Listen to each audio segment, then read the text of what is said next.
نو دی مخلوق ته مکلف مخلوق وایي چې هغه انسانان دی او بل څه دی وایي پیریان دي.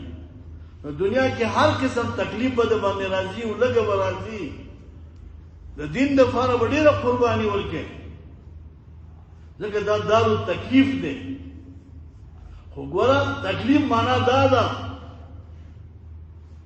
چې دلته به په احتیاط وخت دی. حلالو ته به حلال وي، حرامو ته به حرام وي.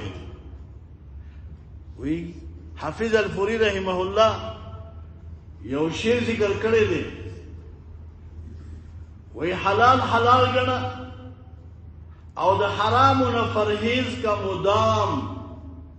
حلال حلال ګڼه او د حرامو نه پرهیز کا مدام. پام کوه چې د اوښ غوندې په دواړو جامو شخوند ونه کړي. دنیا کې به ځان نه اوښ نه جوړی چې اوښ په لاره رواني یو خواته خلاچي بل خواته خلاچي ځکه هغه له خدای قد ورکړی دی که پوهېږي. په لاره کې چې څومره ونې دي د هغې نه چې کوم دی نوڼۍ کوي او بس په لاره رواني خپل پردی مال نه پېژني. دنیا کې به د اوښ زندګي نه تېرې، د سارو زندګي به نه تېرې چې تا نه کله غړوندې لرې شي که نه او بیا د هر چا به فصل چې ورلي.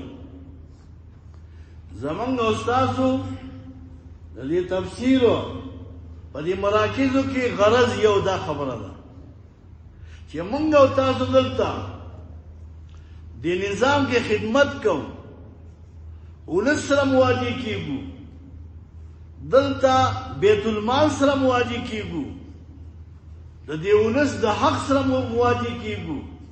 مونږ او تاسو ته ولس چې کوم دی حقوقي موضوعګانې راوړي، مونږ تاسو به څه کوو؟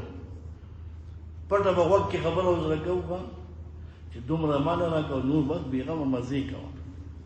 په خبره به پوه شي که نه. الله دې زمونږ او ستاسو د دې ادارو چې کوم دی اصلاح وکړي. تاسو به وایي چې دلته هېڅ شی نشته، دا خو ځان له نظامي ځای دی، دلته خو تاسو تعلیم کوئ. الله دې تاسو چې کوم دی د نورو دغه ته بوځي پته به ورته ولګي. خاص کر ګیله به څوک به نه خفه کېږي. ښه تاسو ما مخکې ویلي چې په چا رد راځي غږ به نه کوي.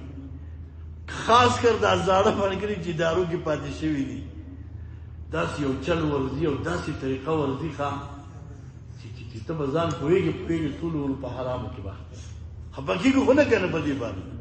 مونږ د اصلاح لپاره دا تفسیر کوو چې زاړه ملګري د دې غلط کار نه واوړي او نوي ملګري پې عادت نه شي، نوي دې پرهیز وکړي. زما په دې خبره خو پوهېږې که نه، ځکه دا ترجمه نه ده.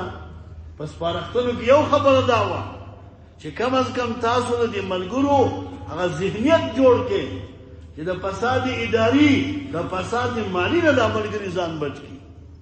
زما او ستا نظام چې کوم دی دا نه برداشت کوي چې د پردی حق وخورو. پوهېږي؟ نو حلال حلال ګڼه او د حرامو نه پرهیز کا مدام. پام کوه چې د اوښ غوندې په دواړو جامو شپږ ونه کړي. دی وجنه رسول الله صلی الله علیه وسلم فرمایي الحلال بین والحرام بین وبینهما متشابهات. حلال ښکاره دي، حرام هم ښکاره دي. په دې کې هیڅ قسم وایا اشتباه نشته، ځکه هر چا ته پته لګي چې دا حلال دی او دا حرام دی. د دې په مابین کې بیا مشتبهات دي.